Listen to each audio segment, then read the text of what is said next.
My name is Simone Alcott. I'm 32 years old. 8 months ago, I sat across a dinner table from my future in-laws, 12 people I was still learning to love, and watched my mother lean toward my fiancé's mother and say, in the conspiratorial tone she reserved for airport lounges and church foyers, she was always the difficult one, even as a little girl. I don't know where she got it from. She laughed after she said it. A small, practiced laugh that invited the other person to agree. Elena Vasquez, my future mother-in-law, a woman who taught middle school for 22 years and had heard every variety of unkind things said about a child, did not laugh back. And Daniel, my fiancé, who was sitting directly across from me when my mother said it, reached under the table and found my hand. What my mother didn't know was that Daniel had read my therapy notes 6 months earlier. Not secretly, I had handed them to him myself, on a Thursday evening at his kitchen table, because I needed him to understand where I had come from before he decided where we were going. He had read every page. And then he had looked up and said something I will tell you about later, something that changed the molecular structure of how I understood myself. 3 hours after that dinner, when my mother's words were still in the air, it was what Daniel had said at that kitchen table that gave me the only answer I needed. Before I tell you what happened, please like and subscribe, but only if you genuinely enjoy this story. Drop a comment. Where are you watching from and what time is it there? I love connecting with you all. Now, let me take you back to where it all began. Growing up in Baton Rouge, Louisiana, I learned that in our family, the story of who you were got decided early, and then it got told at every dinner table until you either believed it or left. My family. Mom, Diane, administrative coordinator, woman who communicated in subtext and considered directness a form of aggression. Dad, Bernard, quiet, conflict avoidant, a man who loved me in the way of people who express love through physical presence and almost no words. My sister Vanessa, 2 years older, easy in the way of people who discovered early what the family needed them to be and became exactly that. And me, Simone, the one who asked too many questions, cried too visibly, needed too much explanation, felt things at a volume that apparently inconvenienced everyone. I was the difficult one. I was told this so many times and in so many registers, directly, as a joke, as a sigh, as a story about how exhausting I had been, that by the time I was 12, I had integrated it as fact. Not a cruelty, just a fact, the way eye color is a fact. I was difficult. That was simply what I was. When I was 10, I wanted to talk to someone about what was happening at school, a situation with a girl in my class who had been saying things about me, the kind of low-grade social cruelty that 10-year-olds specialize in. I sat down at the kitchen table and tried to explain it to my mother. She listened for approximately 90 seconds. Then she said, "Simone, have you considered that you might be making this harder than it needs to be? Vanessa never had this kind of trouble." I sat with that for a moment. Then I said, "Vanessa and I are different." Mom looked at me with genuine puzzlement. "She's really not," she said. "You two had the same upbringing." I was 10 years old and I understood, in the wordless way children understand things before they have language for them, that what I was being told was that the problem lived in me. I went back to my room. I handled it alone. At 17, I got into the gifted program at a magnet school across town. It required an application, a writing sample, a recommendation letter. I had done all of it myself, without telling anyone, because I had learned that announcing ambitions in our house invited a particular kind of management. When the acceptance letter came, I brought it to the table. Mom read it, put it down. "It's very far," she said, "and Vanessa is at Jefferson. It would be easier if you were both at Jefferson." "But I got in," I said. "I know you did. I'm just thinking about logistics." I went to the magnet school, but the word logistics sat in my chest for years. My acceptance was a logistical complication. The most severe moment came at 24. I had started therapy 6 months earlier, which my mother had learned about through Vanessa. And at Christmas that year, she took me aside in the kitchen and said, very quietly, "I just want you to know that if you're telling someone our family business, I think you should consider how that reflects on all of us." I looked at her. "I'm trying to get well," I said. "I didn't know you were unwell," she said. I think sometimes you create problems where there aren't any. She patted my arm and went back to the living room. But all of that was just preparation for what came next. I met Daniel Vasquez at 28, at a work conference in Nashville where we were both presenting on adjacent topics and ended up at the same hotel breakfast table arguing, pleasantly, about methodology. He was direct without being blunt. He asked follow-up questions. He seemed genuinely interested in the answers. We dated for 2 years before he proposed. In that time, I had been honest with him about most things, but I had managed the disclosure carefully, the way you manage something you're not sure someone else can hold. What I had not shown him was the documentation. My therapist, Dr. Wendy Cho, had been seeing me for 4 years by the time I met Daniel. She was the first person who had named what I had grown up inside: chronic emotional invalidation, parentification in certain contexts, a family system where one child is assigned the identified patient, the difficult one, the complicated one, the one whose feelings are the problem, so that everyone else doesn't have to look at their own. She had given me something at the end of my 2nd year with her. Not a formal report, just her session notes, summarized and organized, which she offered to certain clients as part of a structured reflection process. It was 23 pages. It named patterns. It named incidents. It named the ways I had learned to be small and apologetic and anticipatorily accommodating, and what that had cost me. I had kept it in a folder in my desk drawer for 2 years. The night I showed Daniel, we had been engaged for 3 months. We were sitting in his kitchen after dinner, and I had been quieter than usual, and he had asked, in the way he asked things, directly, without pressure, "Where are you tonight?" I got the folder. "I need you to read this," I said, "before we go further, because it's going to explain some things and I need you to know them without me having to say them in the moment." He read it at the table, all 23 pages. I washed the dishes, then sat on the couch with my book and didn't read a word of it. It took him 40 minutes. When he came into the living room, he sat down beside me. He was quiet for a moment, then he said, "Simone, there is nothing difficult about you. There is something very difficult that was done to you, and you absorbed it and called it yourself. And I need you to hear that those are not the same thing." I did not cry. I had gotten better, after 4 years of therapy, at receiving things without immediately bracing for the part where they got taken back. I said, "Thank you." He said, "Don't thank me, just believe me." I was still working on that. The engagement dinner was my mother's idea. She wanted to host a gathering at her house, something to bring the two families together, formal enough to matter, her contribution to what she called starting things properly. I had reservations I did not fully voice. Daniel knew I had reservations.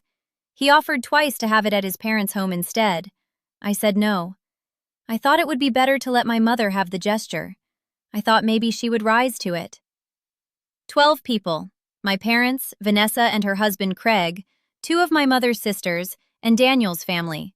His parents Elena and Roberto, his brother Felix and Felix's wife, 2 cousins who were in town. A catered dinner because my mother had decided cooking for 12 was beneath the occasion. It went well for the first 90 minutes. My mother was performing warmly, the version of herself she deployed for audiences she wanted to impress. Elena Vasquez was gracious and genuinely curious, asking questions about the family, making the kind of comfortable conversation that comes from decades in a classroom. Roberto told a long story about meeting Elena that made everyone laugh. I was relaxed. I remember thinking, carefully, that it was going well.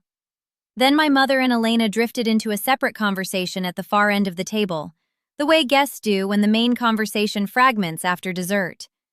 I was talking to Felix about something, I don't remember what, and I heard my mother's voice change into that register. The airport lounge voice, the church foyer voice. She was always the difficult one, even as a little girl. I don't know where she got it from. The table didn't go silent. Only a few people heard it. But I heard it, and Daniel heard it, and Elena heard it. And for one long second, the 3 of us were in a separate, terrible room from everyone else. Daniel's hand found mine under the table. Elena looked at my mother with an expression I would spend time thinking about later. Not shock exactly. Something more like the quiet recognition of a person who has seen a specific thing before and names it immediately in her own mind. Simone seems very warm to me, Elena said. Not defensively, just factually, the way you correct a minor error. My mother laughed again. Oh, she can be. She's just always been… She tilted her hand. A gesture that meant complicated, particular, a lot. Elena nodded once. Let the conversation find another topic. I excused myself to the bathroom. I sat on the edge of my mother's bathtub for 4 minutes. I looked at the wallpaper, the one she'd had put up when I was 15, small blue flowers on cream. And I thought about being 15, and being 10, and being 24 in the kitchen at Christmas, and being every age at once in the way you are sometimes when the old thing happens again in a new room. Then I thought about what Daniel had said at his kitchen table. There is nothing difficult about you. There is something very difficult that was done to you, and you absorbed it and called it yourself. I washed my hands. I went back to the table. The guests left in intervals between 9 and 10. My parents' house, Daniel's family, Elena last, who hugged me at the door and held on for a beat longer than a first hug usually lasts. She didn't say anything. She didn't need to. When the last car pulled away, Daniel and I helped clear the table. My mother was in the kitchen, running water, restoring things to their proper order. My father had retreated to the den with the quiet of a man who had survived another evening by making himself small enough to avoid all weather. I stood in the kitchen doorway. Mom, I said, I need to tell you something. She turned around with a dish towel. What is it? Are you tired? It went well, I think. You told Elena I was the difficult one. She looked genuinely confused. It was small talk, Simone. I wasn't being mean, it was… I know it's something you believe, I said. I know you've believed it for a long time, but I need you to understand that it isn't true, and I need you to stop saying it. You're being very sensitive. That's what I mean, I said. Right there. That's what I need you to stop. She was quiet. I had thought about how this conversation would go. I had thought about it in Dr. Cho's office more than once. I had thought about the version where I said everything perfectly and she heard it and transformed. I had let go of that version. I've been in therapy for 6 years, I said, and I've spent a significant amount of that time untangling what it cost me to grow up being told that my feelings were the problem. I'm not telling you that to hurt you. I'm telling you because I'm about to marry someone, and I'm going to build a family, and I need you to know that it's going to be different. The things that got said in this house about me, they're not going to get said around my children. Not as a joke, not as small talk, not as anything. My mother's expression cycled through several things: defensiveness, hurt, the particular expression of a person waiting for an opening to redirect. But she didn't redirect. For once, she didn't. I didn't mean it the way you're taking it, she said finally. Small, a little tired. I know, I said. That's part of what I'm trying to tell you. Daniel had appeared in the doorway behind me. He didn't say anything, he was just there. My mother looked at him, then at me. I didn't know it was still hurting you, she said. I know, I said again. We stood in the kitchen for a moment that was not resolved exactly, but was honest in a way that the previous 32 years rarely had been. Then my mother folded her dish towel and set it on the counter and said she was going to bed.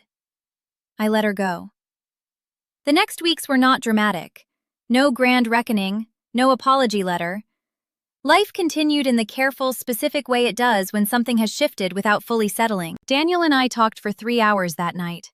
Not about my mother, about me, about what I wanted the next years to feel like, about the family we were building, its weather, its textures, what we would and wouldn't pass down. I called Dr. Cho the following week and told her what had happened.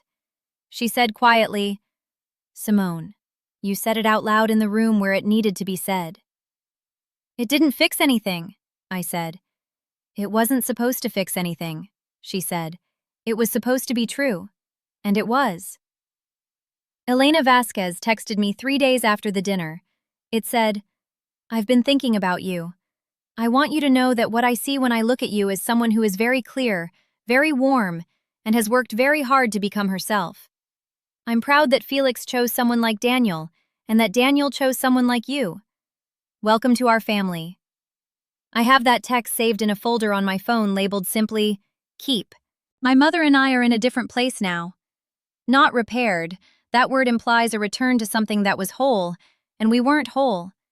But we are in honest territory, which is territory we haven't shared before. She came to our engagement party in January. She was careful with her words. At one point, she touched my arm and said, a little stiffly, "You look happy." I think that was as close as she knew how to come. I told her I was. Daniel and I marry in April. Elena is helping with the flowers because it turns out she has opinions about peonies that she has been waiting 20 years to deploy.